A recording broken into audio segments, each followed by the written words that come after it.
For all the law is fulfilled in one word, even this, you shall love your neighbor as yourself. But if you bite and devour one another, beware lest you be consumed by one another.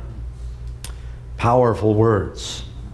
Paul does not, as they would say in the boxing metaphors, he doesn't pull any punches in what he's saying. And just for those who maybe have joined us, we have some visitors here, there's always new people online.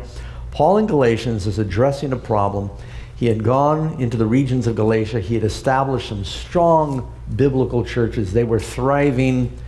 And then some, very likely, Jewish converts to Christianity went in, found out the Gentiles were neglecting to keep some of the Jewish ceremonial laws. They weren't practicing or urging circumcision on their children. And he said, this is no good. You can't do that. And so they began to push them to be circumcised and to start practicing the Jewish ceremonial laws. And the church in Jerusalem had said, that's not required.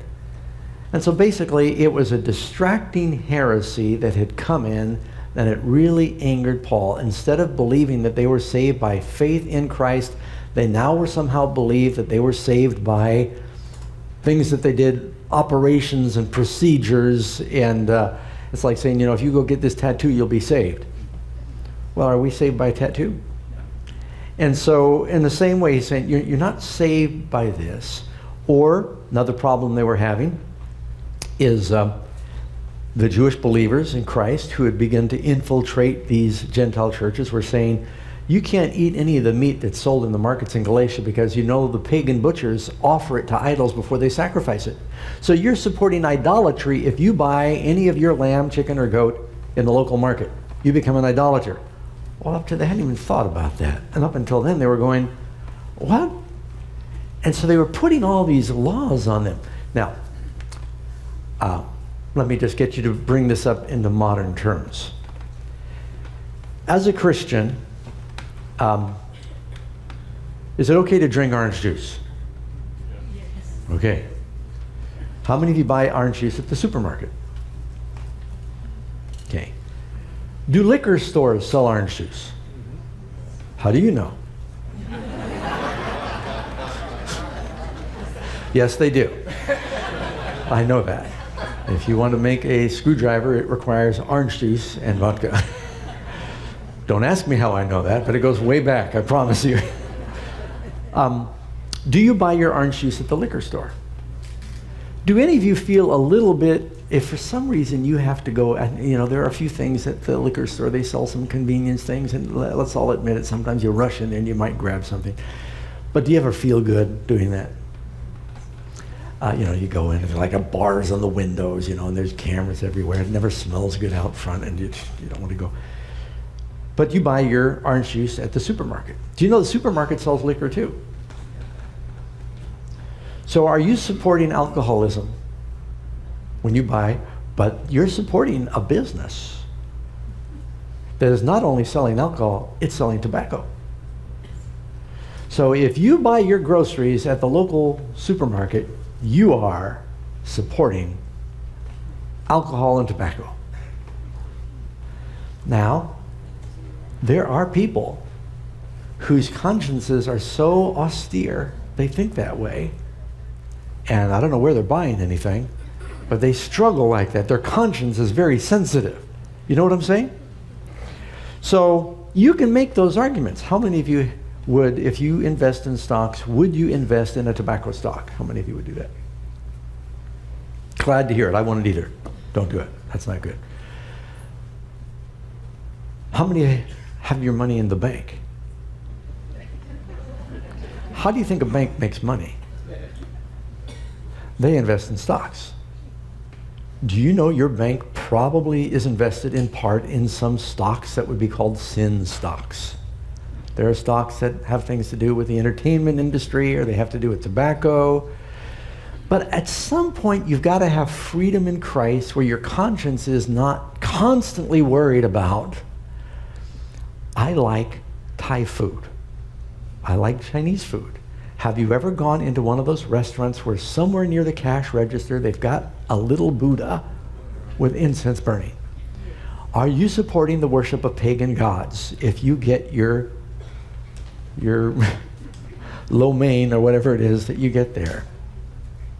Now, suppose you're with a brother or sister, and you say, let's go out to eat. Say, great. Say, I know this great restaurant.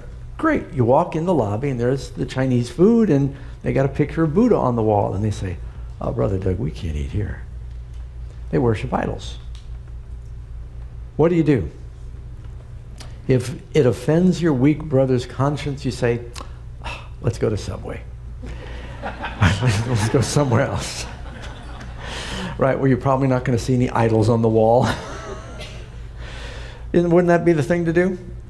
Now, when they're not around, you're going right back to that restaurant. You see these problems were happening back then in Paul's day, where highly sensitive, that's why Paul says in Romans, look, for he whose faith is weak, just eat vegetables. It had nothing to do with vegetarianism. It had to do with eating things offered to idols.